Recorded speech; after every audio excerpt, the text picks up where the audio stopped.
Hello friends और welcome to Bihar academy.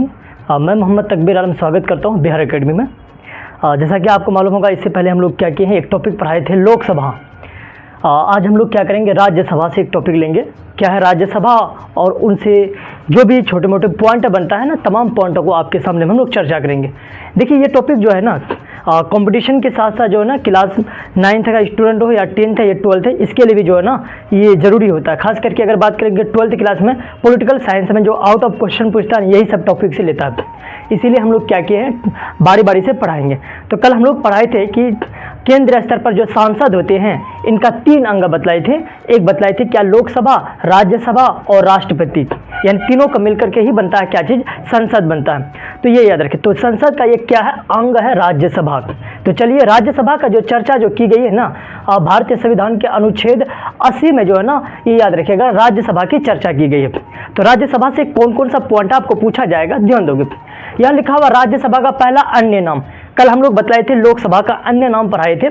तो देखे थे कि उसे क्या कहा गया है, निम्न सदन कहा गया, अस्थायी सदन, जनता का सदन कहा गया है। उसी तरह राज्यसभा को हम लोग बोलते हैं उच्च सदन बोलते हैं। कौन सा सदन, उच्च सदन। अच्छा, सदन का मतलब था हाउस, घर जिसको हम लोग बोलते हैं। इसके बाद इसी को हम लोग विशेषज्ञ सदन बोलते हैं। अच्छा, इसको विशेषज्ञ इसलिए बोलते हैं क्योंकि ये जो राज्यसभा में जो है ना, कुछ पढ़े लिखे लोग ही जो है ना चुन करके इसमें चले जाते हैं, इसीलिए इसको हम लोग बोलते हैं विशेषज्ञ सदन। इसके बाद ये अस्थायी सदन है, परमानेंट रहता है। अभी देखेंगे, प्रूफ करवाएंगे कैसे अस्थायी सदन है। इसी को हम लोग शिक्षितों का सदन भी कहते हैं, यानी पढ़े लिखों का सदन भी कहा गया इसी को, समझे, याद रखिएगा। तो यहाँ से प्रश्न आएगा राज्यसभा के अन्य नामों में। अब बात करते हैं राज्यसभा की संरचना। जिस तरह हम लोग देखे थे कि लोकसभा में अधिकतम भारत में कुल कितने एमपी बन सकते थे, 552।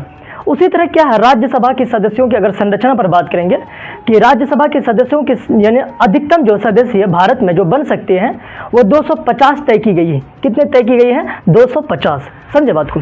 अब देखिए ये 250 को हम लोग क्या किए हैं, 2 भाग में बांटे हैं। एक लिखा हुआ राज्य और केंद्र शासित प्रदेश, उनसे जो है ना 238 चुना जा सकता है।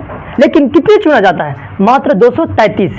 समझे, यानी राज्य और केंद्र शासित प्रदेश से जो है ना राज्यसभा की जो सदस्यों को चुनना था वो 238, लेकिन क्या हुआ, 233 ही चुना जाता है। समझे बात को। इनके अलावा 12 राष्ट्रपति महोदय के द्वारा मनोनीत किया जाता है।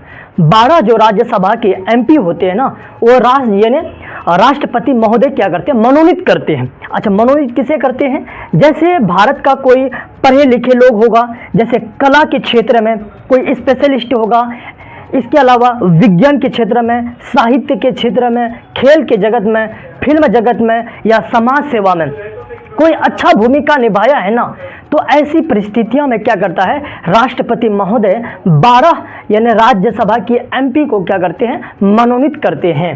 तो इस प्रकार देखोगे 12 और 233 कुल मिलाकर के आपको कितना हो जाएगा, 245 हो जाएगा। समझे, याद रखिएगा।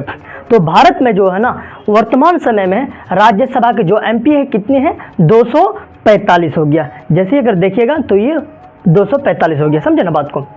तो 12 राष्ट्रपति महोदय को मनोनीत करते। यहाँ से आपको प्रश्न आएगा कि राज्यसभा में कुल कितने मनोनीत करते हैं। जब से हम बतलाए थे लोकसभा में 2 राष्ट्रपति क्या करते हैं, मनोनीत करते हैं, जिसको हम लोग आंग्ला भारतीय एंग्लो इंडियन बोले थे, लेकिन इसमें 12। अब अगला देखिएगा, यहाँ लिखा हुआ निर्वाचन। जिस तरह देखेंगे कि लोकसभा में हम लोग क्या किए थे, जनता के द्वारा चुने हुए एमपी होते हैं, लेकिन राज्यसभा में क्या होता है, जनता के द्वारा जो एमएलए चुन करके जो भेजते हो ना, वही एमएलए के द्वारा क्या करता है, वो राज्यसभा के सदस्यों को चुनते हैं, यानी अप्रत्यक्ष माध्यम से। जैसे यहाँ लिखा हुआ निर्वाचन, राज्यसभा में सदस्य 2 माध्यम से आते हैं। एक राज्य और केंद्र शासित प्रदेश से, जो अप्रत्यक्ष जो चुनाव द्वारा राज्यसभा के सदस्यों को चुना जाता है, जो हम लोग विधानसभा में जो भेजे है ना एमएलए। अच्छा, यहाँ केंद्र शासित प्रदेश, जैसे अगर देखेंगे दिल्ली और पुदुचेरी में क्या है, वो यहाँ पर क्या है, मुख्यमंत्री होता है, तो वहाँ के भी एमएलए क्या करते हैं, चुनते हैं। समझे बात को। अगला है क्या चीज़, नोट यहाँ हम लोग दिया है क्या चीज़, कि जनसंख्या के आधार पर राज्यसभा का चुनाव होता है, यानी जनसंख्या के आधार पर। मतलब इसका ये हुआ कि भारत के जो भी राज्य में अधिक जनसंख्या होगी ना, वहां से अधिक क्या होगा, राज्यसभा के सदस्य चुन करके भेजा जाता है। जैसे एज एग्जाम्पल बात करेंगे, उत्तर प्रदेश में सबसे अधिक जनसंख्या है है ना। तो यहाँ से सबसे अधिक क्या होता है, राज्यसभा के सदस्यों को चुनकर भेजते हैं। इनके अलावा देखेंगे कि बिहार, महाराष्ट्र हो गया, पश्चिम बंगाल, यहाँ से अधिक राज्यसभा के सदस्यों को चुनकर भेजते हैं। जबकि गोवा में चले जाइएगा तो यहाँ पर सबसे कम हो गया। तो यही लिखा हुआ है, यह जनसंख्या के आधार पर राज्यसभा का चुनाव होता है। अतः जिस राज्य का जनसंख्या ज्यादा होता है वहां राज्यसभा की संख्या भी जो है ना ज्यादा होगा। ये जो तय किया गया था वो 1971 ईस्वी को जो जनगणना हुई थी ना, उसी समय क्या हुआ था, ये तय किया गया था, ये याद रखोगे। जैसे यूपी में जो अगर बात करेंगे, राज्यसभा की जो संख्या है वो 31 है। कितनी है? 31। बिहार में देखेंगे कितना है, 16 है, समझे ना। तो इस प्रकार क्या है, सदस्यों की संरचना हुआ। अब थोड़ा हम लोग बात करते हैं कि राज्यसभा के सदस्य बनने के लिए आपका क्या क्या योग्यता होना चाहिए, उन पर हम लोग क्या करते हैं बात ये ना ध्यान देंगे। तो चलिए यहाँ से क्लियर करते हैं, 1 मिनट रुकिएगा, समझे ना। तो यहाँ पहला क्या है, योग्यता में पहला है कि भारत का नागरिक हो। अगर राज्यसभा के सदस्य बनना चाहते हैं तो चलिए पहले क्या भारत का नागरिक होना चाहिए। इसके बाद 30 वर्ष की आयु पूरा कर चुका हो। अगर 30 साल की आयु नहीं हुआ तब आप क्या कर सकते हैं, राज्यसभा के सदस्य नहीं बन जा सकते। जबकि लोकसभा के सदस्य हम बताए थे कि 25 साल होना चाहिए, जबकि राष्ट्रपति बनने के लिए 35 साल। तो इसी तरह किसी लाभ के पद पर न हो, किसी लाभ का मतलब होता अर्थात सरकारी नौकरी पर न हो, जबकि कोई मंत्री वगैरह भी क्या कर सकते हैं या कोई और पद में है तो आप बन सकते हैं। मानसिक रूप से स्वस्थ हो, यानी दिवालियापन न हो। इसके बाद राज्यसभा के सदस्यों का जो कार्यकाल है ना 6 वर्षों के लिए बनाया गया। कितने वर्षों के लिए? 6 वर्षों के लिए बनाया गया। आज इसका पद जो है ना अस्थायी होता है, परमानेंट पद होता है। इसका पद जो है ना पूर्ण रूप से एक साथ विघटन यानी समाप्त नहीं किया जाता है।